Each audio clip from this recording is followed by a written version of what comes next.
Hello, everybody. From wherever you are in the world, welcome. We are Muslim Arts and Culture Festival, and today you are entering the British Muslim and Converts event. We have two really exciting panelists, and I am here to introduce the moderator for today's event, Julie Siddique. So, Julie Siddique has been working in the voluntary and charity sector for 25 years. She has a keen interest in working with faith communities and has set up and run a number of organisations, charities, and diverse communities together. Oh, sorry. I jumped a sentence there. Bear with me. Charities and campaigns. She has a particular interest in and expertise in bringing diverse communities together and has worked on challenging issues around gender, inequality, particularly those that play out in faith communities. She is a broadcaster on various platforms, including being a regular contributor to Radio 4's Today programme on Fought for the Day. Julie has recently established Together We Thrive, a UK network of Muslim women who are learning, leading and working together to create a positive change. Julie has been awarded an MBE and is in the recent Queen's Birthday Honours list for services to promoting interfaith understanding. So with no further ado, I pass over to Julie Siddique. Ginsella, thank you so much. Thank you, Qaisra, and all of the MACFEST team for what has already been a fantastic series of events over the weekend and many more to come. And honestly, I don't know how you do it, but anyway, it's been amazing so far. So it's really fantastic to be here. Assalamu alaikum. Good evening to everyone watching. I'm excited about today, really, because I know that the conversation perhaps will be maybe different to what you're expecting. One of the things that I like to remind people is that there's no such thing as the Muslim convert. Despite all of the, whatever you might have been led to believe, you will definitely realize after today's session that there really is no one size fits all in a box Muslim convert. And I think it's really important for us to explore that as honestly and as openly as we can. And I'm hoping that we're going to do that over the next hour and a half or so. And I think the two people, unfortunately, our third speaker was unwell and couldn't make it at the last minute, but we've got two brilliant speakers to go through this, what I think will be a fantastic topic for all of us. So what we're going to do, please do, as you're listening, anything that comes up for you, please do put your comments in the chat box. Please do get ready to ask any questions towards the end, put them in the Q&A box. Please do tweet and mention what's happening with all of the hashtags, MACFEST UK 2021, spread honey not hate, which is brilliant, and at MACFEST UK. So please do let everybody know that it's that this is happening, and please do, you know, join in the conversation, because the more we can join in and have that discussion, I think the better and the richer it will be. So what I'm going to do is just introduce to you our two fantastic, brilliant panelists for today. So we have Myriam Francois, who is an award-winning journalist, writer and broadcaster extraordinaire. She's worked for the BBC and for many news and current affairs outlets. She's got a huge, long, amazing bio, and I would recommend anyone to follow her on social media if you're not already. She's a research associate at SOAS and completed her PhD at Oxford in 2017. She's a senior fellow at the Centre for Global Policy, which is a think tank. She seems to have been very busy in lockdown, and I think maybe we'll hear about some of that hopefully a bit later on. And she's been producing and speaking and writing. And her bio, as I say, it's extensive. I think overwhelmingly what comes across to me when I'm reading all of the things that Myriam has done over many, many years is really an overwhelming sense of someone who's not afraid to tackle difficult issues and absolutely to speak her mind. So hopefully we'll get that side of Myriam today as much as we can. And Myriam, assalamu alaikum, very nice to have you here. Walaikum salam, Julie. Thank you so much for that. Actually, I almost still had a little tear in my eye for that very kind introduction. Now you're not going to disappoint us, I'm sure, Myriam. And then we go on to also Ismeal, who is an independent cultural researcher on Black African and African Caribbean British history and British Muslim history for 10 years now. He's spoken and written extensively on the issues and is well respected for his knowledge. Ismeal is the co-founder of the Salam Project and has lived and worked in grassroots communities for many years, with a focus on African and Caribbean communities in London and Manchester. And the youth workers that he works with, they run workshops and use creative and relatable techniques to encourage and empower the young people they work with to be the best versions of themselves. And I can honestly say that, you know, Ismeal is one of the hardest working people I know, never afraid to get his hands dirty, get stuck in what work is actually very, very difficult and often unrecognized and, you know, not funded properly, etc., etc. So hopefully you'll get a sense from that of Ismeal today as well. But it's brilliant to have both of you here. And so what we're going to do first is I'm going to come to you, Myriam, first, and then to you, Ismeal. And I just want you both to say for about 10 minutes or so, or however long you need, to just give us a sense of Myriam and Ismeal. So who are you? Where did you sort of come from? A bit about your journey up to where we are to the current day, really. And then I'll sort of dig in a bit maybe with some of the things that you've said, but just give us a sort of snapshot of who you are for our audience. And then we can kind of delve into some of the, let's say, convert issues and whatever comes up for us. So Myriam, over to you. Thank you so much, Julie. Assalamu alaikum to Ismeal and everyone else who's joining us. Julie, you will know this, and anyone who does know me knows this. I'm usually allergic to these panels. I don't like to talk about, firstly, let's maybe start with the beginning.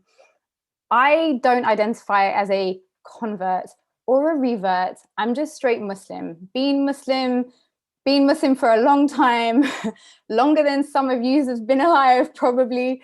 So I'm good. We're just going to talk about me being a Muslim. And the reason I say that is because in my wise old age, I have learned to observe the status conferred to those who are branded converts, which isn't everyone, by the way, who chooses to become a Muslim. It tends to be more so white people who are branded converts. Black Muslims that I know who become Muslim tend to just be absorbed into the community and nothing is conceived of as particularly unusual about their choices. But there seems to be an idealization and an adulation of the white convert, which I want no part of, and which, if anything, I would like to use my time on the platform today to help us unpick what underlies that fascination with the journey of white people who become Muslim. And I think we will get to the R word at some point in that conversation. You know, the reason I'm also very reticent to talk about my journey usually, and I say that as a caveat, because I will get there, Julie, I swear, is that I also find that the perception of individuals who convert, quote unquote, is of people who are in need of other people's intrusion in their lives in order to tell us how to operate within our faith paradigm. Now, let's be clear, when you obviously start to learn about Islam, it's lovely to have support from people around you, but support can also be quite controlling. And in a community that has profound issues of patriarchy, that can really amount to forms of patriarchal control, which were never going to go down well with me. And so I also do not welcome any attempts to, under the guise of brotherly, usually, occasionally sisterly benevolence, indicating to me where it is that you feel that I'm falling short in my life. I understand that we advise one another in good deeds and we support one another in trying to be better. But strangers on the internet questioning your life choices can take a hike, is the polite way of putting it. And so the reason, again, I've been reticent to participating in these sorts of panels is because I don't want to fuel an industry which I think is obsessed with cultivating people as symbols of an idealized community who are usually white and who are usually totems, and actually in many ways are set up to fall, because the journey of any Muslim's journey in Islam is a roller coaster, and anyone who's telling you different is lying to you. And you should be allowed to go on that journey on your own terms, with the love and the support of the people around you, with their prayers, which, alhamdulillah, I feel very blessed. I've had many of those as well. But by and large, you do not need people telling you how you should be living your life as a Muslim, because no one is walking in your shoes but you. And I think that there's often a lot of pressure on those that get labeled convert to conform to standards that most Muslims actually don't even live by themselves, by and large, or should I say born Muslims. Arguably, we're all born Muslims, but so in terms of what I want to bring in terms of my personal experience, look, I've also kind of learned to keep a lot more of my life to myself, partly for professional reasons. You know, I'm a professional journalist. I'm proudly, you know, Muslim, but I don't have any desire to be identified first and foremost on the basis of my religious identity, as I'm sure many people don't want to be on the basis of a singular part of who they are. So the best I can offer you today really is maybe by telling you that there are certain mistakes that I made, that I look back on and I wish I'd done different. And I hope that those lessons might be able to be of use to other people who are navigating that path now. And one of those is a rule that I repeat, and I'll just end on this because I'm probably taking up more time than I should. But the idea that when you become a Muslim, if the people around you, and I don't just mean Muslims, I mean everyone around you, doesn't think that you have become a nicer, kinder, more compassionate person as a consequence of becoming a Muslim, but actually thinks you've become harder, isolated, cruel, then you're doing it wrong, buddy. And there's a really important lesson there for many people who are navigating the difficult journey with families who might not necessarily understand their decisions. This is where no one has anything to tell you about your life. Only you can truly understand what measures you need to take in order to respect your family and respect your parents, and manage those relationships, which are also sacred relationships, incidentally.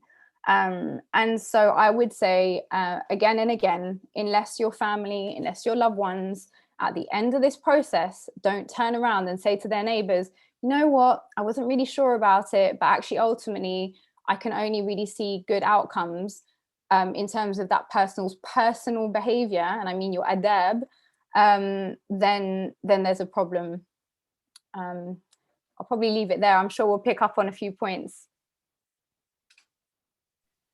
Yeah, I mean, yeah, gosh, so much to think about, and as I expected, it was very honest already, and so let's just leave it there. I'm going to now go to Ismail, and then we'll pick up, inshallah. But thank you, Myriam, for kicking us off in such an honest, raw way, which I think is a really important thing to do in panels like this. It's really very important to do that. So thank you so much, Myriam. Ismail? Thank you very much. Over to you. There you are. For the nice introduction and overwhelming introduction there. And thank you for our beloved Sister Myriam, for that nice, honest account. Well, my name is Ismeal Lea South. I'm born and bred in Northwest London. My parents are from the Jamaican Windrush community that came to London in the 1950s. I was influenced by, as a young teenager, I used to listen to a lot of rap music. And so my parents are also from a Christian family. My parents were Christian, but they practiced the school of thought of Christianity, of not going to the church, but practicing religion as practice. because they saw certain things within the church they never agree with, but we had to do certain prayers before we eat, prayers before we go to bed, and taught various Christian values. And my father always came with the mantra of your temple is within your body. And the older I'm growing into Islam, I'm beginning to have his beginning to adopt his mantra when I'm living and working among some Muslims. But anyway, that's another story. So I'm born and bred in Northwest London, and my family are Christian heritage. And as a teenager, I was listening to a lot of rap music. Now, when I'm telling people that now, when you listen to rap music now, I would say 90% of it is derogatory, disrespectful, misogynistic, and non-productive. But when I used to be listening to rap in the late 1980s, early 1990s, it was a bit more positive. We used to say things like, go get an education, go and learn about your history, learn about your identity. So I was influenced. So the rap acts I used to listen to were people like Public Enemy, someone called Intelligent Hoodlum, someone called Lakeem Shabazz. So not knowing at the time, I used to hear little Islamic references. Allah, read the Quran, Alhamdulillah. So it used to go over my head. Thankfully, I had two good Muslim friends in school. One's called Mahdi Jama of Somalian heritage, and one's called Imran Qazi of Pakistani heritage. And they were among our group of friends. And so Imran used to say, yeah, look at this. He's saying Muslim words. And so he felt empowered. I could see that he felt empowered because because our school was very predominantly Afro-Caribbean, and he was seeing that majority of us were listening to this music, and we were empowered by it, but he felt extra empowered because they would use Islamic references. So my brother, there was a time I was living with my brother because I got offered a scholarship at the Bank of England, and then afterwards I got into banking by working for NatWest Bank. So I used to work in banking. So I was a young teenager working in banking. And then my brother and I decided to go and live together. But my brother was looking into Islam. At that time, I was not looking into religion, to be honest with you. So I used to go parties, go places here and there. And I used to come home 3 o'clock in the morning, 4 o'clock in the morning. And my brother used to be playing Malcolm X, used to be playing lectures by Muhammad Ali. So I was thinking to myself, yeah, you'll do your thing, bro. I'm going to bed. So because he was my older brother, he's 8 years older than me, and he's a bit, how can I say, a bit assertive. So he said, no, you're going to come and listen to this. You're going to come and listen to this. So the first few times, just to appease my brother, I would just say, yeah, very deep. Yeah, good, good, good. But maybe after the 5th or 6th time, some of the things started to make sense.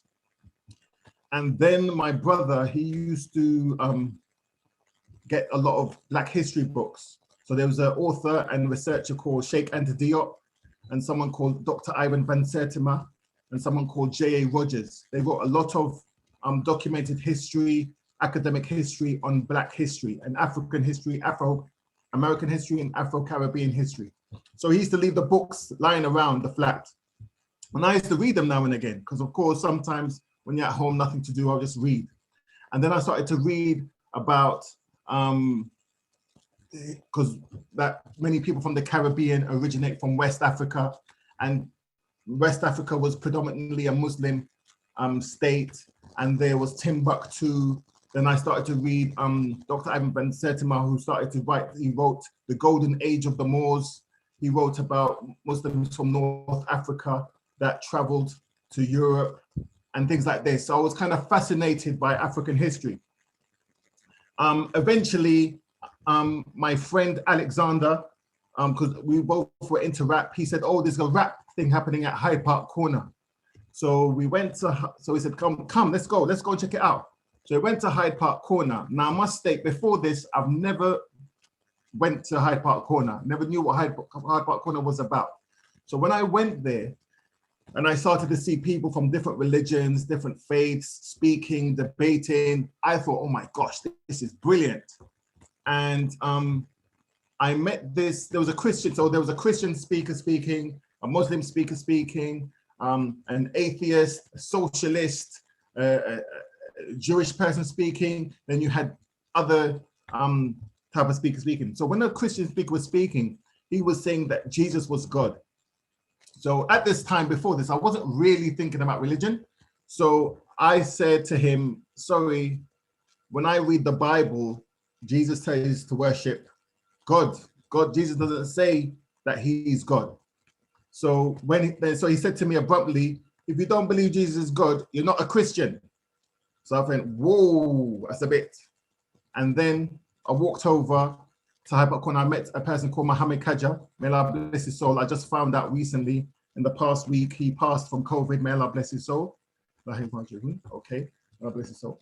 So he spoke to me, and he was a man of Afro-Caribbean heritage, and he was dressed in Islamic African attire, and he was talking to me about Islam. So he made it very palatable to me, and he never forced me. He said, okay, and he said, let's read, and whenever you're ready, just come back. So it's very subtle, very nice, and he kept to the point. He never go off in tangents and start dissing different people. He just kept to the point when I was asking him certain questions. So eventually, a few months later, I got a Quran. A few months later, I started to see some of my friends that I knew from the community embraced Islam. And then I was off sick from work because I had something wrong with my ankle. So I started to read, and I used to hop to the library to investigate certain stuff for myself. I made it important for me to research. And then I learned about Islam. Eventually, I went to Baker Street Masjid, and then I embraced Islam because I met Muhammad Islam again at the masjid. So when I embraced Islam, it was one of the most beautifulest feelings I've ever had. There's an issue though, sometimes when we embrace Islam, we become, because we're all told when we embrace Islam, that where all of our sins are washed and we're like a baby again. What I always tell people when they embrace Islam, all your sins are washed and you're a baby again, you're fresh, but you're naive again. You need to keep your street wiseness there. So just like in mainstream societies, there's crooks, there's criminals, there's weasels, there's opportunists. They exist within the Muslim community too, like in all communities. Because what I started to see happening when I embraced Islam, there were many good stories, many beautiful people I met. And I'll be straight with you, 90% of the experiences I had when I embraced Islam were positive. 90%, even 95%, I would say, were positive. Lovely people who gave charity, lovely people who were kind, lovely people who gave me lift to the mosque. And when they see me walking in the mosque, Assalamu alaikum, my brother, come, I want the barakah. I'll drive you to the masjid. And I was like maybe 20 meters away from the mosque, but they'll be adamant that they want to give me a lift to the mosque. But sadly, you have the 5%. And I think it's important that when people convert and revert to Islam, okay, that they understand the negative things that do happen. One, when we revert to Islam, there are a lot of opportunists out there who take the naiveness as a weakness and use it to trick people. So many of our women, especially, I would say this more happens to so-called convert, revert women, when they embrace Islam, they're then encouraged, yes, in Islam, you must get married. Sorry to put on the accent, but yeah, that's how we do it. Let's get married. And then someone thrusts themselves, yes, in Islam, you're supposed to get married. You marry for faith, you don't marry for this, and without even getting to know the person, people getting married. So, and there's other issues sometimes when you go to certain places, people come to you and say, oh, if you marry my niece, I give you £10,000 to do the issues with the Home Office and things like this. It's unfortunate, but I think it's important that when people convert and revert to Islam, that these things do happen, and to be aware, to be on your guard, to be on your P's and Q's. Also, you have people, ignorant people, who come up to converts and reverts and say to them things like, oh, your family are not Muslim, disown your family, they're evil. Disown your friends, and they're left isolated. So at the same time, there are many positives, because there's many positive people in mosques, many positive people within organizations. I must say now in 2021, there are many more so-called convert revert initiatives that are very sensitive and very competent in helping converts and reverts. And thankfully, from these experiences, I was able to, with the help of Rakeen and a few other people, to set up the Salam project. So Thank you very much. I'll just stop it there.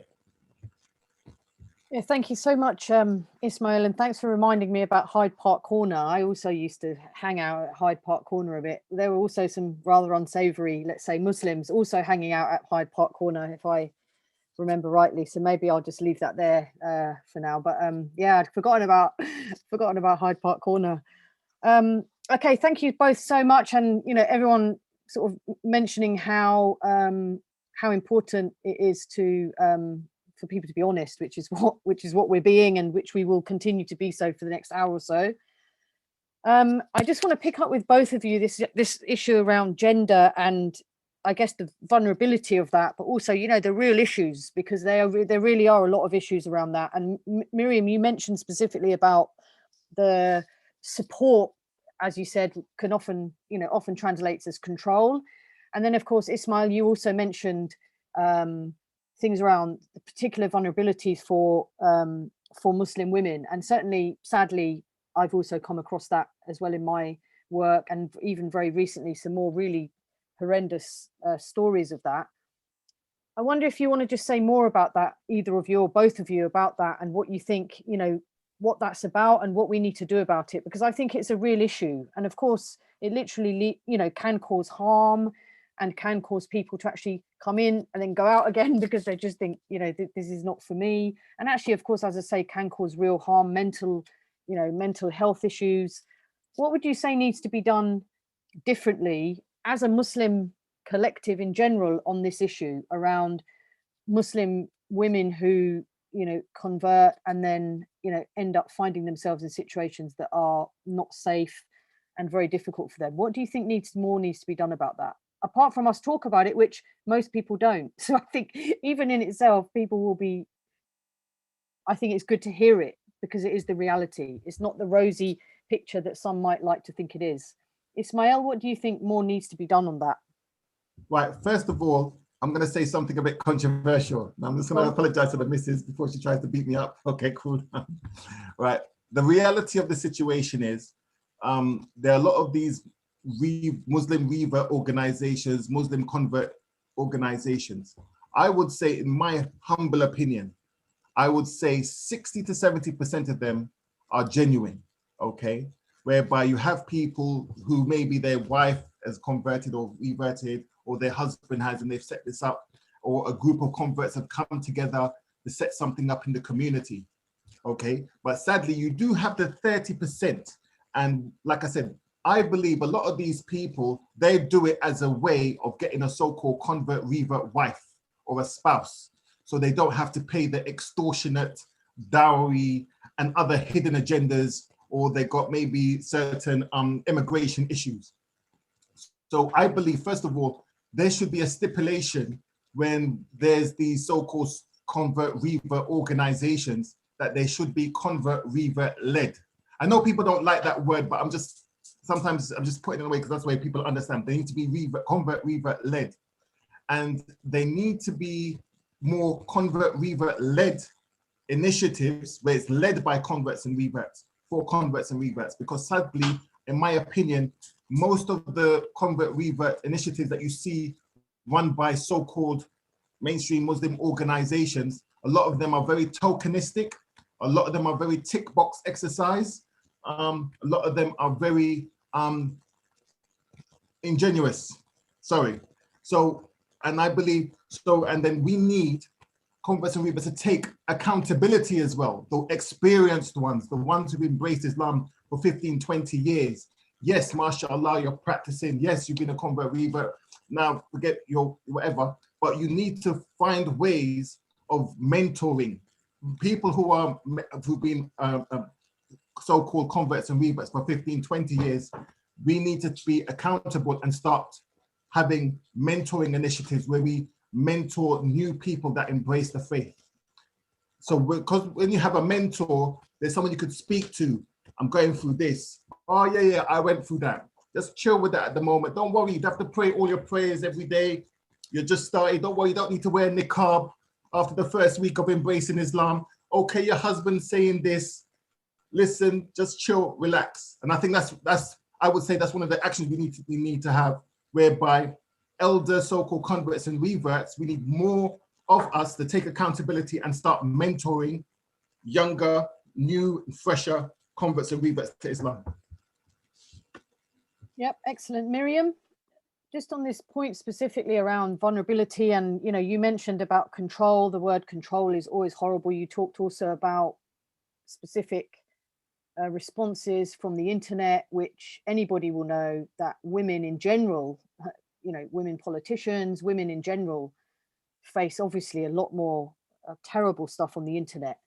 I think what you were saying, if I'm right, was that you felt that there were layers of it because of being not just a woman, but also being a convert, and how people felt that they have somehow a right to be able to say whatever they want to about who you are, what you do, what you don't do, etc. Well, of course, I mean, I'm sure it happens to you still today, Julie, that we clearly know nothing. We're just little newbies. It doesn't matter how long you've been here. Like, let me help you understand your faith. When did you start practicing?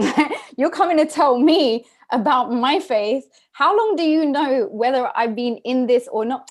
I mean, I have so many stories. Let me just start with one. I agree with the mentoring, by the way. I think it's essential. And I think it needs to be people who've been Muslim long enough that the word or the label convert doesn't apply anymore. In other words, you found your feet. Do you know what I mean? You found your feet. You know what you're doing. You're not going to try and tell other people how to run their business. You're just going to help them find how they should run their business. And in my case, I would say, like, to give you an example of the kind of, instances that I've had to experience in my life. When I first became Muslim, I was 21. I was in quite a precarious domestic situation, and where did I turn to? I turned to the mosque, right? Turned to the mosque. And I was taken in by the director of this very prominent mosque, who looked after me and, gave me a job, which meant I could finance somewhere to live, and then took me out one day for Starbucks, which was both horrifying and amazing, because I didn't have that kind of money at that time to have, like, order 3 muffins, and when you eat with Muslims, like, that is definitely always a perk. Like, there's definitely be a lot of food, and so he took me out and sat me down with an extra large latte and about 3 muffins. The man's in his late 60s. I was 21 years old, and told me that he wasn't getting along very well with his wife, and would I be interested in becoming Mrs. Number 2? I almost spat out my muffin. I was like, have you seen yourself? With all due respect, my friend, have you looked in the mirror? And did you think the muffins were going to buy me? Did you think the muffins were going to do it? Like, in what world is this okay? And this happens, I wish I could tell you this only happened to me once. And I know I'm not alone. I would say that as a young woman, yeah, those muffins, they were good, but not that good. When I would go to the mosque, to pray like everybody else. But every time I would step into the mosque, and it'd be interesting to hear actually both Ismail and Julie, how you've experienced this. Mashallah, sister. Inta mutazawija. Are you married? Yeah, I'm on my lunch break. I just came, no, but are you married? It's harassment. It's harassment. At a certain point, we are not walking totems. And all the while that this attention, which was misplaced, because I was a new Muslim who should definitely not have been thinking about marriage. And I have to say this for anyone who's in the early years of becoming a Muslim, like, until you find your feet, until you find your groove, do not get married. Don't do it. Please, just trust me on this. Until you understand how you relate to your faith and what boundaries you're able to assert for yourself in a relationship. And that would be true for anyone, regardless of faith, but it's particularly true as a newcomer to a faith that has rules, which means other people will set boundaries for you if you're unable to set them for yourself. And especially as a woman in a patriarchal world, in a patriarchal setting, if you don't know your boundaries, other people will set them for you.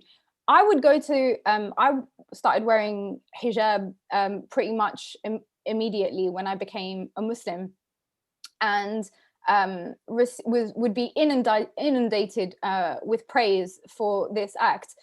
What do you know about me? Genuinely, what do you know about me? What do you know about what I do in my life, about what I get up to, about what kind of a person I am? And yet praise and praise and praise for wearing the hijab. And my sister or my friend who's not wearing it, she's being told, you know, Yani sister, you really need to cover up. Can I just say, when we talk about people having the right intentions for someone, unless you really know someone's situation, you shouldn't be dishing out advice. You don't know why that person is doing what they're doing, and you don't know what they're dealing with. It may be that advising that sister that she has to wear hijab or she will burn in the eternal flames of hell is actually going to cause her serious mental and potentially physical harm in her day-to-day. And you did this thinking that this was the right thing to do. And I'm just going to say, you know, my friends, we need a lot more introspection and a lot less vomiting onto other people of principles that most people don't even abide by in their own lives. And as a convert, I felt like that was something I experienced way too much of. And a lot of the time, the advice I was being given, particularly by men, I think was much more about control than about what was right for me as a young woman going through what I was going through at that period. And I personally think it's unforgivable. It's unforgivable for people, for a community of faith to be so obsessed with the minutiae that you have missed the essential of what it means to be a person of faith, a person of God, that you have not had in your heart the mercy and love to accept people as they are and to help them on their journey, whatever that journey looks like, and whether that journey is your journey or not. You know, we are not there. And actually, so I think we there are so many issues. I mean, I'm put off. I still get the you know, I mean, the marriage thing is a double-edged sword, right? Because getting married as a Muslim, in a new Muslim, as it were, is complicated for various reasons, not least of which you don't have a family behind you who, for good or for bad, can advise a little bit in terms of the choices that are in front of you, and may not even know what to look out for, actually, even if they are happy to. But at the same time, I remember at that time that there were quite a few Black Muslims who'd converted in my circle at that time. They weren't getting asked for marriage. We would literally joke about it going into the mosque, because actually one of the sisters did want to get married, you know, and at that time I didn't. And I was like, this is racism in action in a community that claims not to see color, like, you know. And so I guess when it comes to women who become part of our community, I think we need a lot less lessons in trying to teach people how they should be behaving, and just a lot of unconditional love, support, in whatever form that takes for them in terms of what they're going through, not in terms of what we think they should be doing. Yeah, I mean, gosh, look, so much to explore in all of that. And I think we've definitely touched on things that maybe people haven't heard before, which I think is really important. And certainly in the work that I'm doing, particularly with women, we really do have a lot more that needs to be done on this, because it's very scary what's happening, and it can end up being very, very serious and, you know, very dangerous for people. I'm going to definitely want to pick up on the racism that you've just touched upon, and I want to also bring Ismeal in that, because we've had conversations about this before, so I definitely want to bring some of that in, but I also don't want to miss these questions here. So Mash Joy has asked, what are the issues faced by converts and what can we do as a Muslim community to alleviate some of these issues? I think we've covered some of that stuff around mentoring, this idea that we've got the trophy, the Muslim, you know, not just women actually, but men as well who become Muslim. I found, you know, we tend to either be, and you've covered both of them actually, Myriam, saying we're either on a pedestal, this amazing, mashallah, person who's, you know, done everything right and knows everything and knows so much more than I do. You know, I've had that said to me so many times, and it's a terrible place to put someone on that pedestal that doesn't want to be on it. I've never wanted to be on it. Please don't put me on it, because apart from, as you said, Ismeal, the minute we're, you know, wiped sin free, thereafter we're all in it together, mate. There's no pedestal here, there's no special treatment for us. And the more you say that, the harder it is for us. And also then you get the other way, which you've also touched on, Myriam, which is you're not really a proper Muslim. You're not really a proper, you don't really know. You don't really get it. You don't really get it. Let me just explain that to you. Yeah. Okay. And I think that I'm all ears. Yeah, but that sort of that either or thing, it just says it all really for me. It's so unhelpful either way. Because as I tried to say at the start, we're all the, you know, the warts and all of it, just like other Muslims, right? Ismeal, I'm going to ask you this because you were flipping between the word convert and revert earlier, which, and I understand, I think I get why you might be doing that, but just someone's asked the question, and the panelist's personal relation to these terms or identities, you know, why did you use both there, and how do you like to kind of see yourself, or how do you refer to yourself? Personally speaking, I don't agree with the convert revert terminology, but unfortunately, so what would you're just a Muslim, right? I consider myself as a Muslim, a British Muslim of Afro-Caribbean heritage. That's my identity. But the reality is, I have to understand that that's how certain people understand things. And when you say to people, I'm a British Muslim of Afro-Caribbean heritage, they look at you like if you're crazy. Like if I just said, the earth is flat, they're looking at you like they don't understand. But when you say revert, oh yes, yes. So that's why, just to save that aggro. And the reason why I use both revert and convert, because I've been to sessions, meetings, gatherings, where people are debating for 3 hours whether we should say revert or convert. And to me, in those 3 hours, I could have learned to be a better person. I could have read something. I could have took out the missus for a dinner. You understand? So many things would have been done in that 3 hours. I see. So I don't get in those arguments. I just use both. So for both people, so if I want to understand. But I respect the people want to say convert. I believe I'm with you. When they say revert, I'm with you. When they say new Muslim, I'm with you. Yeah. So because my wife that goes, she said, listen, you have to stop using that convert revert. You've been Muslim longer than you've been not. And then not. So why are you calling yourself a convert revert for? So she's the one that kind of instigated it in my mind frame. So yeah, kudos to her. I think I've also now tipped into the being Muslim longer than not now as well. So yeah, I mean, really, it's I'm also over it. I'm so glad we dealt with that one without having to take 3 hours over it. But isn't it also because at a certain point, so after you kind of, I mean, the journey of faith is a journey for everyone. Yeah, exactly. It's not just a journey of faith for us. Exactly. Like my closest friends are people who are born Muslim. Trust me, they are on their own journeys too. And I don't see much of a difference, to be very honest with you, except that one thing we don't generally have is traditions. Now, traditions are on one hand beautiful and missed when you don't have, say, a tradition around Eid and you have to create your own. You wish there was.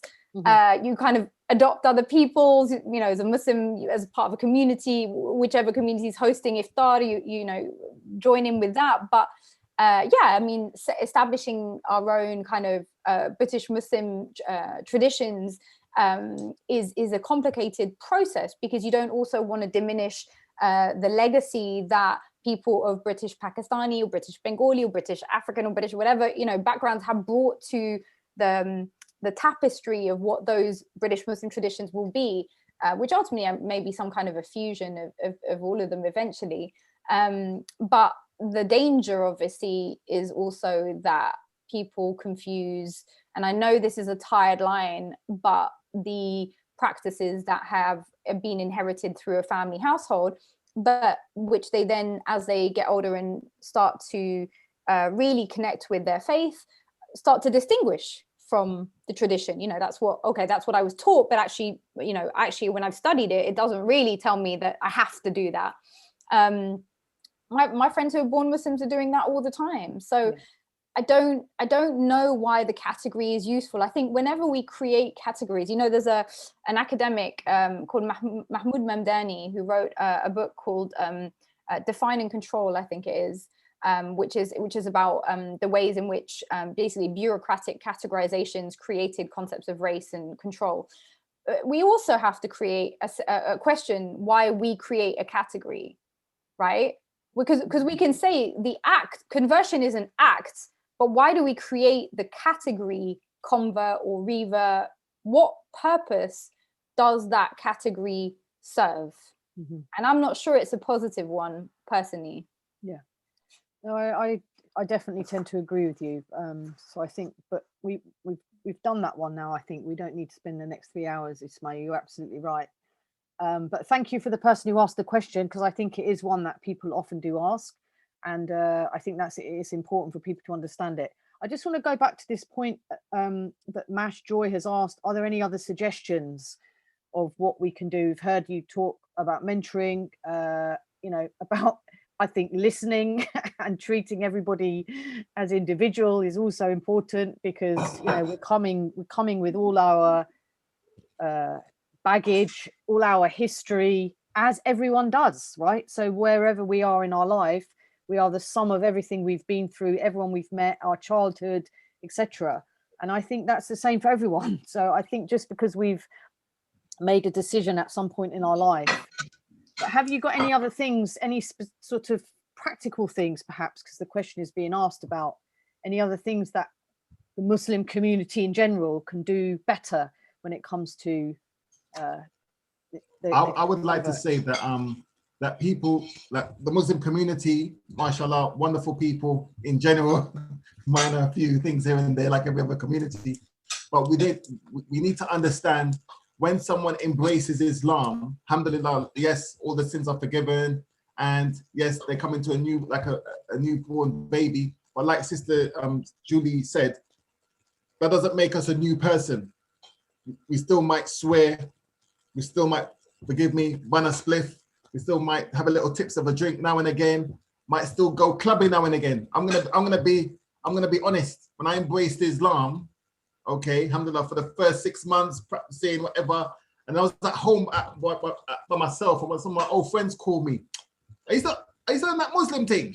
I said, yeah.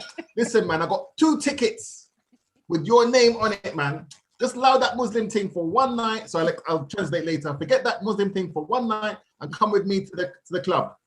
And I'll be honest with you, I thought, I ain't hurting no one. And I went to the club with my friend. Yeah, so I'm just keeping it real. So, but what was funny is when I went to the club, what was even funnier is when I went to the club, I saw someone who used to be in the Hyde Park corner going around saying music is haram, music is haram. He was acting as, he was a bodyguard for the DJ. Mm-hmm. But that's halal, brother. That's halal, brother. That's just outside the club. So when he saw me and I saw him, he kind of tried to hide his face because he used to go around Hyde Park corner and say music is haram. So what I'm saying is we have to understand that we don't change overnight. Yeah. We're still, it's an ongoing journey that I'm saying there's 3 things. Mm-hmm. Finding our own comfort zone, and that Muslim communities must understand that when someone embraces Islam, they must find their own comfort zone themselves. We can't say to them, yes, you convert to Islam today, you're wearing shalwar kameez tomorrow, and your wife has to wear niqab the day after. No, you do that, you're imposing on them. The second thing, we need to take Islam at our own pace. We're human beings, we're not perfect. Okay, and I'm far from, I always make it adamant, I'm far, anyone who knows me personally, they know I'm not perfect. Okay, I'm a bit blatant. But yeah, we have to take Islam at our own place. And the third thing is that we have to recognize that we are all a work in progress. And the Muslim community, generic Muslim community, have to understand that. Because the same person who's condemning you, saying, oh, brother, you're Muslim and you still go clubbing, that person, their brother, their sister, their cousin, their uncle are going clubbing too, but they don't have that say. They still call them Muslims, But if so-called someone who converted or reverted on that, oh, you're not Muslim no more. So how come your cousins, your brother and sister, in some cases, your wife still goes clubbing and they're still Muslim, but because someone embraces Islam but might go to a club now and again, might take a sip of alcohol now and again, might bun a spliff now and again, they're not Muslim just because they've done that one action. None of us are perfect. And as we all know, I don't need to tell the audience, but I'm just reminding myself and the audience, we all know when the Prophet Muhammad, peace and blessings be upon him, was on this earth, not all of his companions were good Muslims straight away. When we read the hadiths for ourselves and the seerah for ourselves, many of the companions were still doing naughty things here and there. So if those are the best of people, what about us?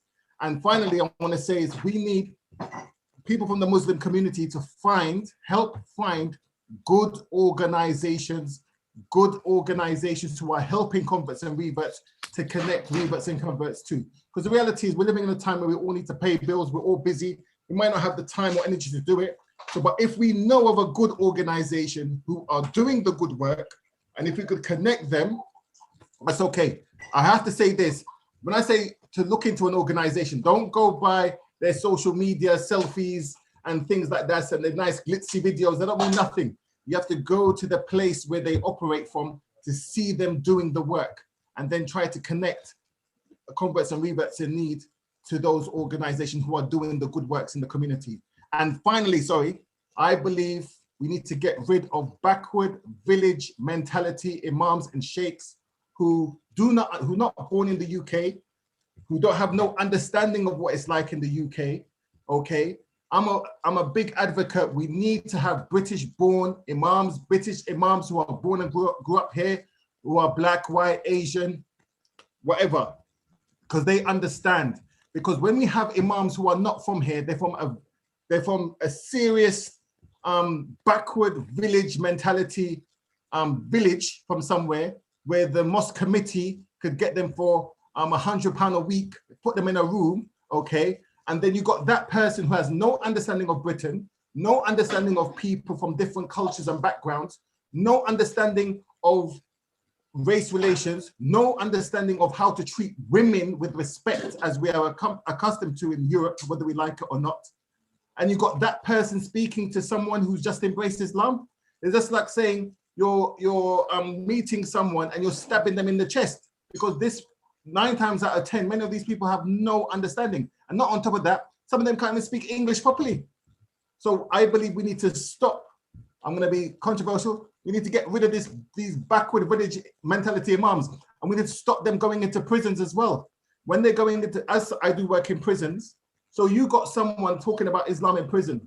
Many of them don't care. They don't have no empathy. They don't have no love, no respect, and they have no understanding of what young people are going through in the country. And then they're going to talk to them, oh, haram, haram, haram, haram, haram, haram. You're making people run away. Sorry, I went off in a rant. I'll keep quiet now. That's good. Myriam, did you want to add anything to that? No, I mean, I agree with a lot of what was just said, to be honest. And if I could pick up on one point, which was about, what can the community do more? Look, I think if we're genuine about wanting to support people who are new to the faith, then we should start with the hierarchy of needs. And people who become Muslim in prison and who are then coming out of prison are at the top of that hierarchy of needs. We know that the reoffending rate for young men in particular is very high. I think it's up to 70%. There are reasons for that, very concrete material reasons for that. And we're a community which, actually, mashallah, gives a lot of money to charity. We're the group that gives the most money to charity of any religious group in the UK. And I point that out because as lovely as mosque chandeliers are, I would love to see some of that money invested in young people who are coming out of prison, who are looking to change their lives, who've adopted a framework which I believe can really help them get back on track. But they can't just get back on track on air and Islam. Like, it's not fair. It's not even fair to suggest that. And the other point, which Ismail pointed out, and which is really important to me, and I'm going to connect to the need for a profound reform of education more broadly within the community, which is that, so when you become a Muslim, there's often a lot of focus on ritualistic learning, which is important. You need to understand how to pray, you need to understand how to make wudu, you need to understand how to fast, all really important. But that's not Islam, right? Right, guys? That is not Islam.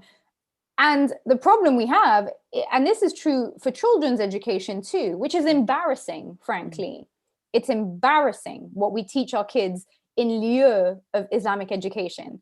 Where is the substance of what it means to be a Muslim? Where is the substance of the faith? You know, when I'm talking about cultivating a personality, a truly Muslim personality, somebody who is kind and compassionate and loving and in service to others, somebody who's self-accountable, who's constantly working on themselves in understanding the root of their anger, the root of their emotions. Which book have any of you read genuinely that actually tackles the substance of what it means to be a Muslim, and which is then being taught not just to new Muslims, so that we understand that actually it's not just ritualistic, but you can continue to be hard-hearted, cruel. In fact, your cruelty now has been given a I often say this, actually, you know, I'm going to steal this one from Sheikh Hamza, which is a whole other conversation. He said that the worst type of arrogance is the arrogance of the believer. And you see it in a lot of new Muslims. They have the arrogance of the believer. Oof, the worst. It's the worst kind of arrogance. They come with a, you know, astaghfirullah, like even the tone, even that tone. Sorry, did you think the Prophet ﷺ spoke to people like that? Astaghfirullah, sister. Really? That's how you think that's supposed to be pronounced? And I'm not talking about your Arabic. Like there's just an absence of substance at a really profound level.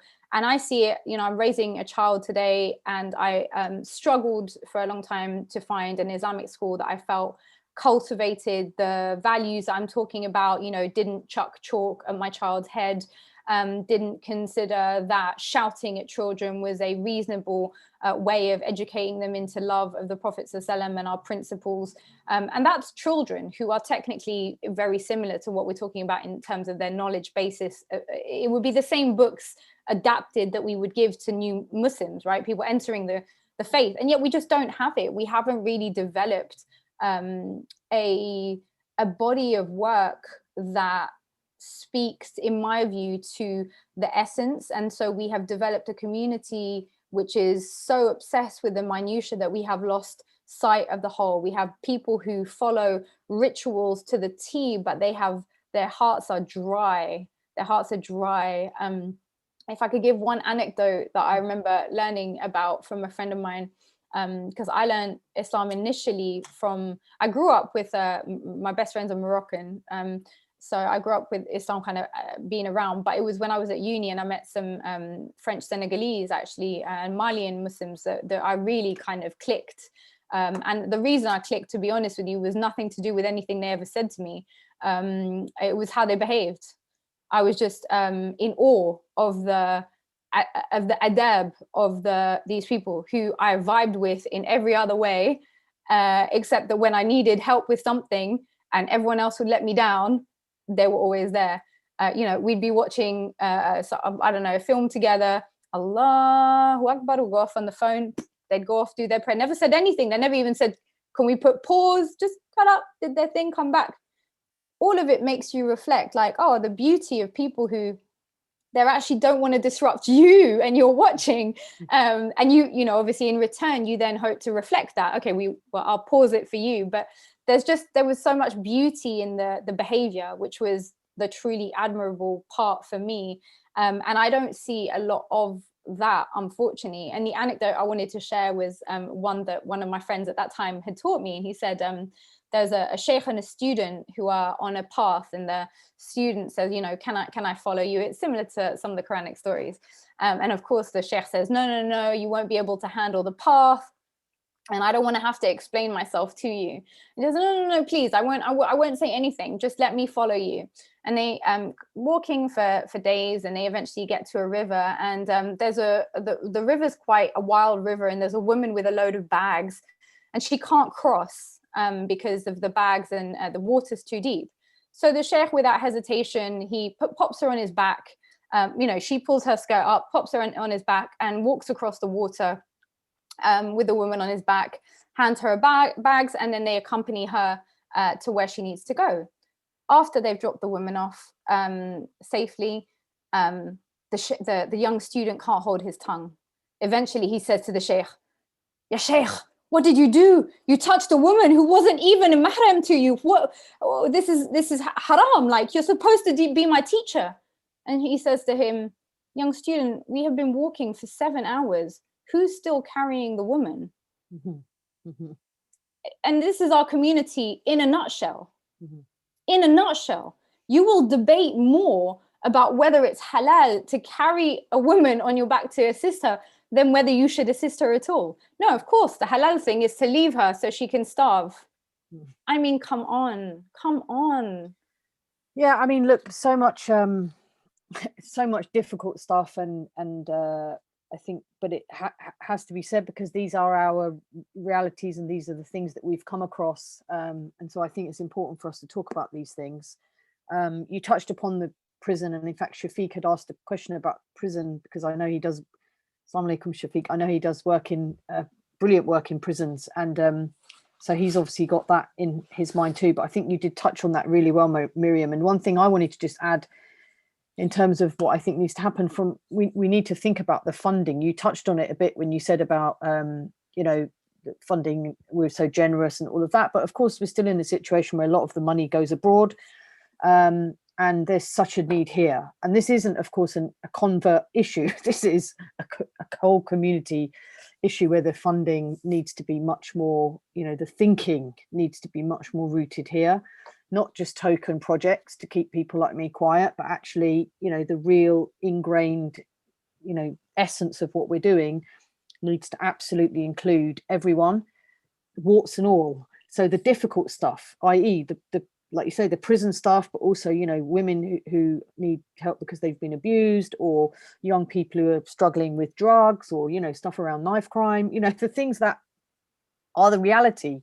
We need to be funding that stuff. And Ismail knows exactly, and knows as well that the kind of lack of funding is a massive issue. You're right, people have to pay their bills, which means you want good people to do this work, which means they need to be paid. And it's a big bugbear of mine, because we just don't have that. I mean, it's not a convert issue, it's because none of this stuff really is, as we've already tried to explain. This is a whole community issue that needs to be looked at wholesale and we have the money. We have the money. This is the mad thing. Yeah. We talk as if we are a community that doesn't have money, but we are a community. When you see the donations, mashallah, we have, not only do we have money to give, but we do give it. It's incredible. It's amazing. Just where we send the money and what we do with it. Charities don't care. Sorry. Okay, with the exception of National Zakat Foundation and BCBN, because they fund a lot of things homegrown in the UK. Aziz Foundation does as well. Muslim Aid, they do fund some packs to prisoners, but as we know, British Muslim charities, the top 50 British Muslim charities make over £500 million a year. Okay, from that £500 million a year, what percentage of that is spent on homegrown projects in the UK? And forget converts and reverts. I go to prisons where there's 100% Bengalis and Pakistanis and Moroccans. So that's what I'm saying. So I've come to the conclusion that the people who are, sorry, I'm going to be controversial and naughty again. I hope they're not sponsoring the MACFEST. People who are cheering Islamic Relief, Penny Appeal, Human Appeal, they don't care. They rather waste their money on chandeliers, rather waste their money on a fancy dinner so they can invite the local mayor or a local MP, rather waste the money on useless nonsense projects so their friends and family could buy land in Pakistan, Bangladesh, Kashmir, Africa, and wherever, than to deal with the issues. Now, as we know, karma is a reality. So when their sons, daughters, grandsons, nieces and nephews end up in prison, they've got no one to blame but themselves. So I've come to the conclusion I don't even bother with these charities because most of them are useless, because we know that at least 30% of the money they make, and I'm being polite, is wasted on bureaucracy.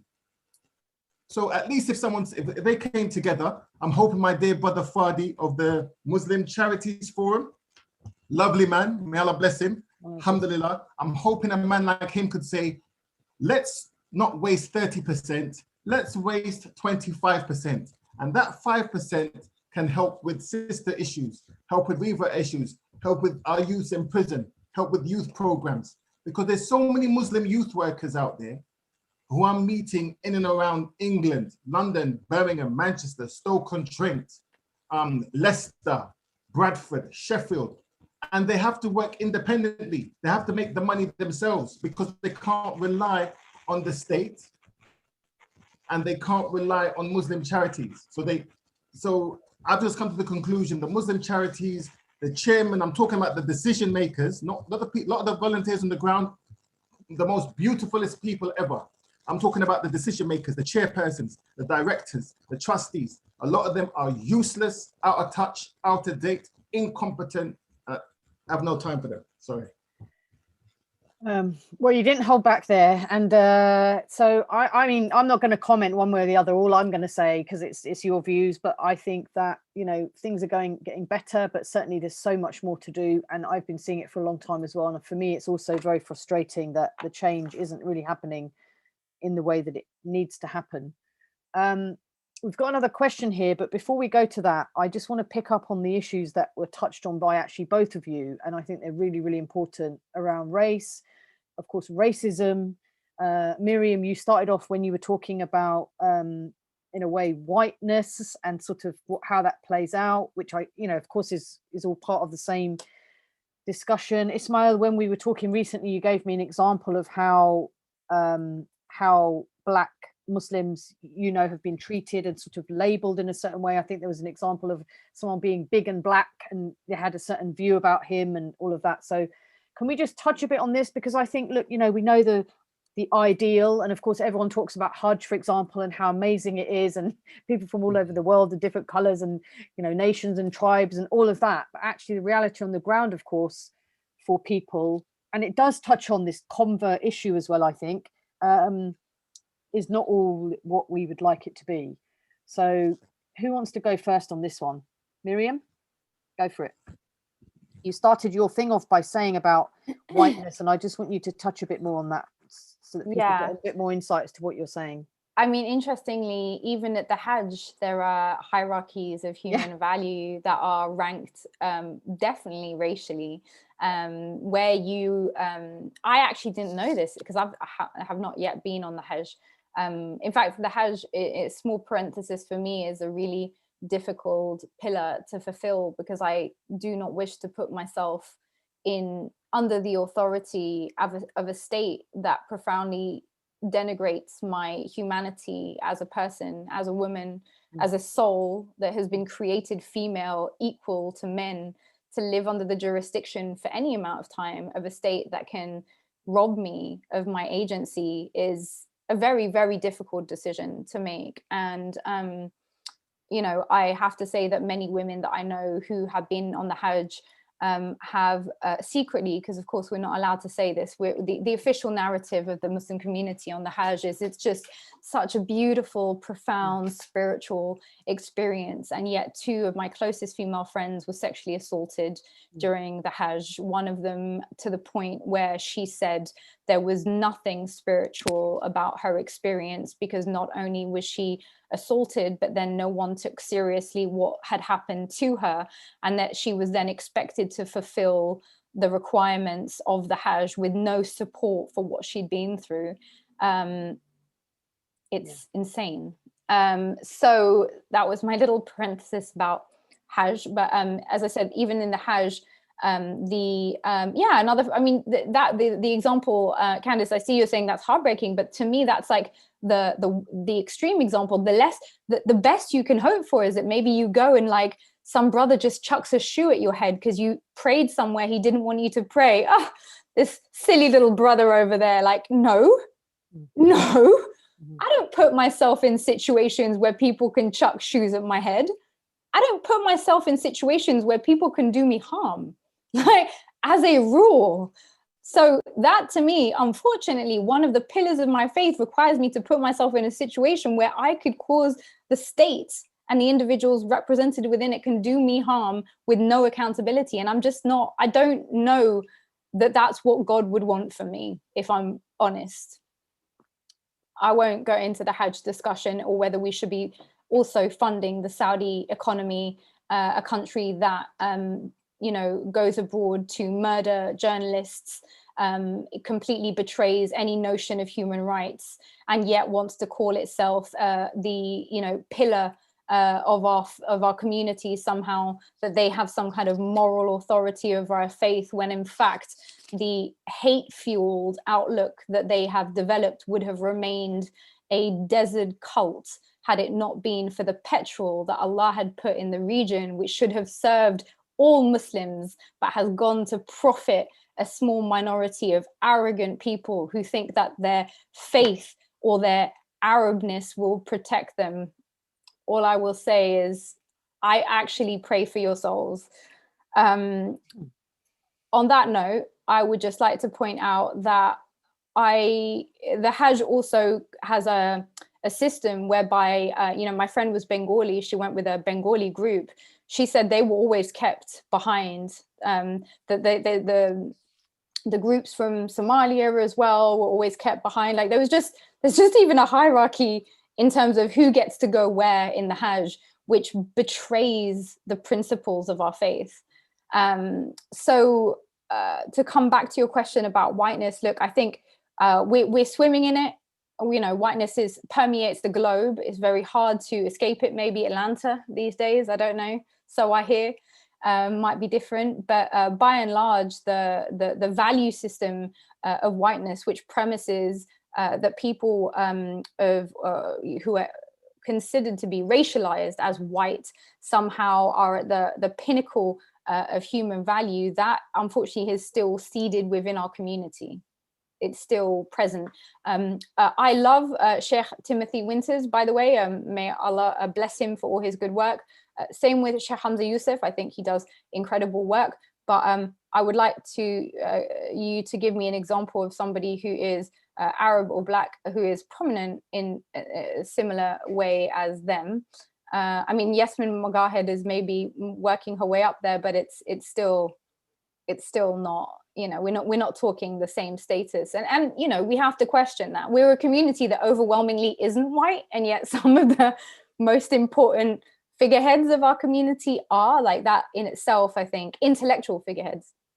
Having said that, we need those voices. So it's not like I'm saying they shouldn't be there. I'm just saying that the fact that we don't have them alongside other voices is the problem.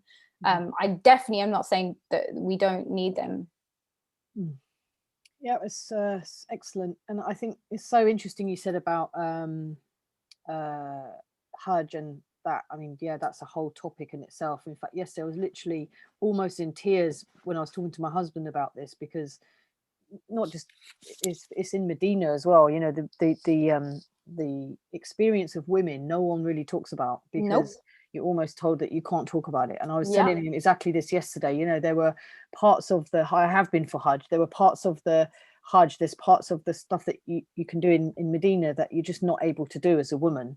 And it's like a God-given, absolute God-given right for all of us. I'm never going to be able to pray near the grave of the Prophet, peace be upon him, in the same way that men do, like ever. I've tried, and it's just not the same, and we're restricted and we're treated like animals, and it's awful. And so I think that's the whole other, and I was literally talking about this yesterday, it's very fresh in my mind, so that's a whole other discussion. That's not anything to do with this panel, I guess, but it is an issue, and we just end up not talking about it because we're supposed to not talk about it in a bad way. And so it's very, very upsetting. Ismeal, just on to you now in terms of the issues around race and racism. How does that you know, what comes to you when we talk about that? What kind of stuff has happened, but also what comes up for you when we're saying these words in this way? Okay. Yes, as we know, Muslims are people too. That's the way I look at things. And racism is within the Muslim community. But I would say that there's an obsession with Indo-Pak communities and people who descend from the Arabian Peninsula. They have a fascination and in some case an obsession with whiteness that can be very worrying at times. Okay, so that's the first thing I would say. Secondly, I would say that racism is everywhere and prejudice is everywhere. And to put it politely or bluntly, I would say that we have a major problem with the Muslim institutions. There are Muslim so-called institutions who say they represent the Muslim community, and they're not culturally or racially diverse. And I'm talking about the decision makers. They might put a token, so they say a black face in a high place to give the illusion of inclusion, okay? But the reality, the people who are the organ grinders and the people who are making decisions are not diverse. And I think this is a big problem within the Muslim community. And I think the Muslim community, they believe, yes, okay, they say the majority of British Muslims are of Asian heritage. Yes, that's true. But there's a growing African, Afro-Caribbean population, which accounts for nearly 22, 23% of the British Muslim population. There's a big white British Muslim population, unknown to many. And there's a white European Muslim community that's then from Kosovo, Ukraine. I never forget one time I went to a Jummah. A brother said, yeah, I'll take you to Jummah. So I went to meet him for a Jummah. He took me into the Jummah. See, my unconscious bias. I said, bro, we need to go Jummah. I said, bro, this is the Jummah. They're all Eastern European. I said, oh my gosh, are you for real? I said, yeah. So it was like, it was a big hall, and it was filled with white European Muslims, which they have a regular Jummah. But it was nice because they were all dressed nice, posh and everything. So if you never knew them, you wouldn't know they're all Muslims. So that we have to the so-called Asian Indo-Pak community and the Arab Muslim community have to recognize that Muslim Islam and British Muslims is a multicultural phenomenon, and that we have to recognize that. So I would say out of all the so-called umbrella groups and organizations, if I put my hand on my heart, I would say MCB seems to be trying the most, but we need other organizations like MINAB, Mosque and Imam National Advisory Board, British Muslim Initiative, ISB are trying, and we need these. There's so many so-called Muslim umbrella groups. And when you look at the decision makers, they all seem to come from the same place. So this needs to be eradicated. And yes, there seems to be racism that stems from mythologies from thousands of years ago, where people believe Black people are cursed. That stems from Hindu culture, and people have brought that with them to Islam. But if I must be honest with my hand on my heart, I must say that it seems to be getting better, and racism is not as bad as before. And all I can say is this, okay, when we first started the Salam Project, myself and Brother Rakim, one thing we done, but we never advertised it, it was on a need to know basis. We used to do marriage introductions. This would only be through word of mouth, because we never wanted random people coming to us. So what we noticed, so we just thought at that time that racism was just against Black Muslims at the time. But then we would see someone who was of Sri Lankan heritage looking to get married to someone of Pakistani heritage, and they said they couldn't get married. Someone of Bengali heritage couldn't get married to a Pakistani. A Moroccan couldn't get married to an Egyptian. So there's racism towards Black Muslims and white Muslims, but the racism and prejudice among Muslims amongst themselves, that is a serious issue that needs to be dealt with. Yeah. Yeah, I mean, it's just a whole load of stuff here. And of course, Shafiq mentioned too that the double-edged sword thing, I certainly agree with. It's a bit like we were saying earlier. In 1 minute, you can either be on a pedestal or you can be down in the dumps. Literally, you're sort of the worst of the worst or the best of all. And actually, it shouldn't be any of that. And I think none of it is helpful at all.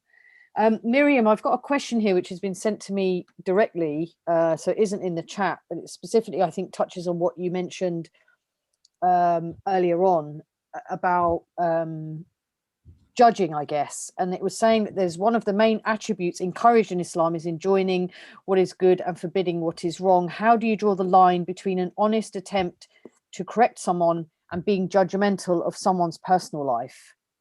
So it goes back to what you were saying right at the start, I guess. How do we know and how do we advise people that, you know, that there's ways of doing it, I guess?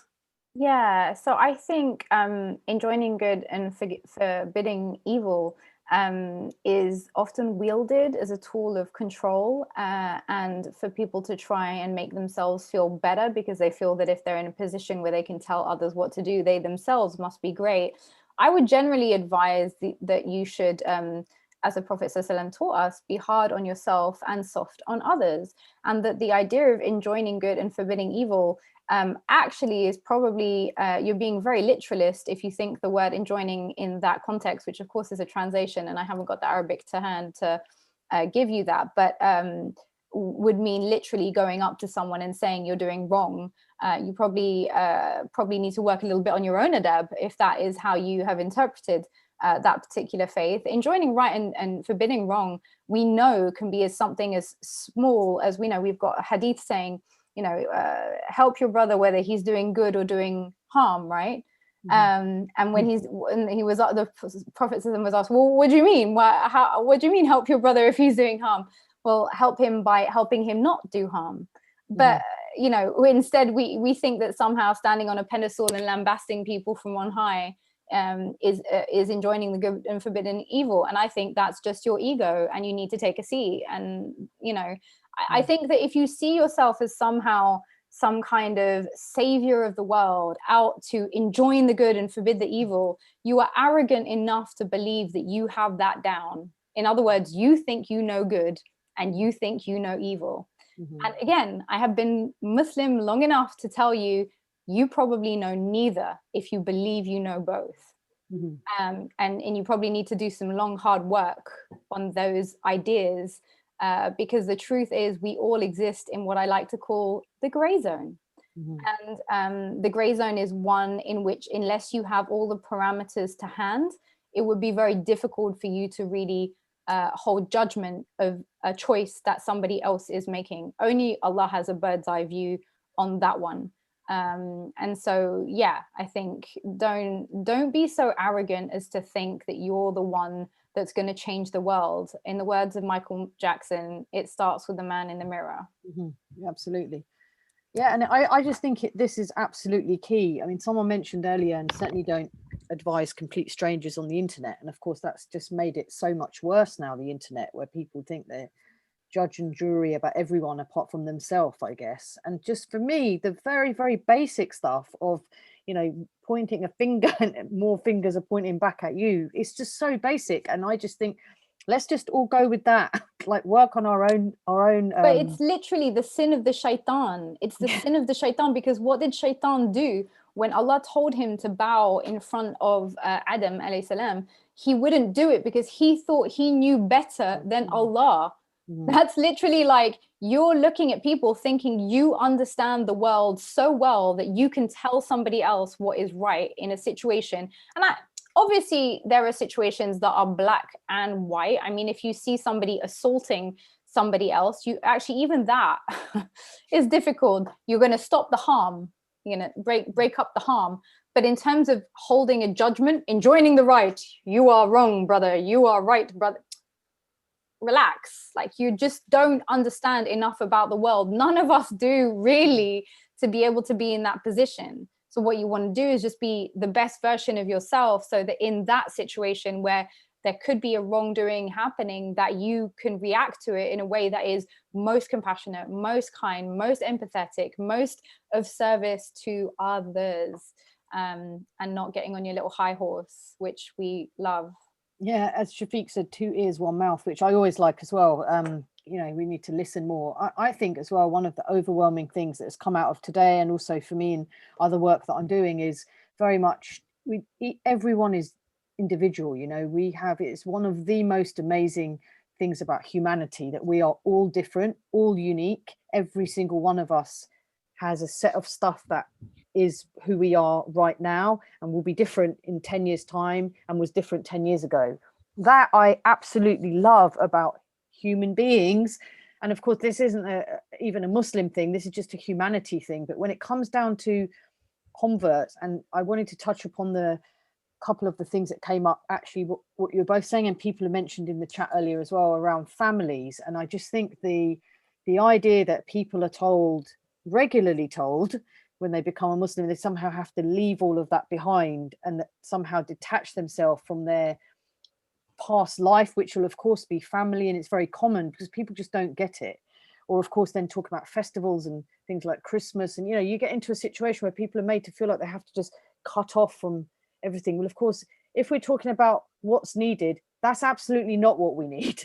That is not the right kind of advice to give for to converts in particular, because you know, they are who they are, and we come, as does everyone else, to this point in our life with all of our baggage, with all of our amazingness and all of our difficulty, and we need to be accepted as that, rather than this one block of people. Yeah, Myriam? Sorry, just to jump in quickly, because I wanted to give a really concrete example. Sorry, Ismail, please do. Your turn. Just really briefly, a friend of mine a few years ago in Paris, he's a sheikh. He was working with homeless communities, and I crossed him with a group of people from the mosque, and he went into a store and he bought a pack of beers, and they were completely outraged. They were like, "What are you doing? Astaghfirullah, you just bought alcohol." And then they saw him walk over to the homeless people and hand them beer. This was a very challenging situation for me personally to watch, because this is a man I really respect, and I couldn't compute. And the older me, I think, which was molded through the idea of enjoying right and forbid evil, would have been going over and say, "Haram, astaghfirullah, brother, what are you doing? This is haram, you're going to go to hell for this." Actually, I went back with one of my friends, and she said to me, "Oh, I've been working with the sheikh, and he goes out into the community and he works with alcoholics and he tries to help them come out of their alcoholism." Alcoholism is an addiction, and you don't just magically emerge out of an addiction. Mm-hmm. And believe it or not, a lot of people who are homeless and addicts are not necessarily keen to speak to every do-gooder that turns up. So you have to actually establish that you're a friend and that you would like to support them and help them. And what do you think that they are asking for? Mm-hmm. Now, we're not saying, you know, hand crack to crack addicts, but even if you ran a center for addicts to crack, you would have to give them something as a drug to help wean them off the crack. You'd basically be giving them legal crack to get them off the crack. Life is not black and white, my friends. Life is not black and white. That sheikh who was going out and giving the beers was condemned by everyone in my entourage. It took me years to understand, honestly, what he was doing. And to this day, I have so much love and respect for that man and what he does. And sorry, it's a long anecdote, but it's a very meaningful one to me today with where I stand. Yeah, no, thanks for sharing that. Ismail, do you have anything to add about family and kind of how people are made to feel they have to cut off and that kind of stuff? Yeah, okay, I do a presentation at convert revert hubs and in prisons and social gatherings. That's the last thing any so-called convert or revert should do. And that's the last thing someone should advise someone, to cut off their parents, to cut off their brothers and sisters. Sadly, we have too many of these ignorant, fake sheikhs who are telling people, Alhamdulillah, I'm thankful to Allah. When I embraced Islam, Muhammad Kaja, he always said to me, now you're a Muslim, you have to show more love to your mum. You have to be more servitude to your father. You have to be more tolerant with your brothers and sisters. That was very hard, I ain't gonna lie. But so he taught me that. So I assumed, because I was taught that by Muhammad Kaja, may Allah bless his soul, I thought all so-called convert leaders were told this, until I come across someone, he's telling me that when he embraced Islam, he was told to cut off his mum, he cut off his dad, they're kuffar, and to not to eat from them. These people are causing more harm than good. And as you know, the reality of the situation is you're going to go through hard times. And the reality of the situation is the ones that you can depend on are your family.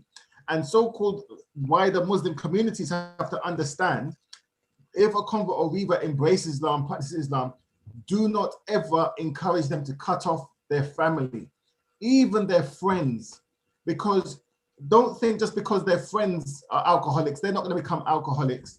By them practicing Islam, showing a good example of Islam, that's spreading the faith or showing a good example to the faith to households who might not like Muslims or know Islam. So that's it. So we should never cut off our family. So like I said, when we used to do marriage introductions, we used to come across many sisters who used to just walk up to me, and Rakeen used to work with me. Yes, I want you to be my wali. My wife wasn't really happy with that. So after she expressed how she felt, I'm giving the PG version, I had to come back and try and persuade them, say, look, I would love to be a wali, but I would say, look, you got to make your dad the wali. They said, my dad's not a Muslim. I said, no, he doesn't need to be a Muslim. You need someone to look out for you when you're meeting your spouse, your husband to be. Get your brother, get a relative who knows you, someone that you trust 100%. Even your best friend who's a sister, get someone, okay, and make them your wali. Because as we know, there's sorry to be a bearer of bad news, but a lot of the walis out there are corrupt. Many people become walis because they use that as an opportunity to get a second, third, fourth, fifth wife. Okay, so we need to encourage, when people embrace Islam, not to cut off their families, stay with your families, keep the connection, okay? They might be saying, all right, they're gone Muslim, they're gonna be funny like. They might say that. They may insult you. They might say, oh, what are you doing?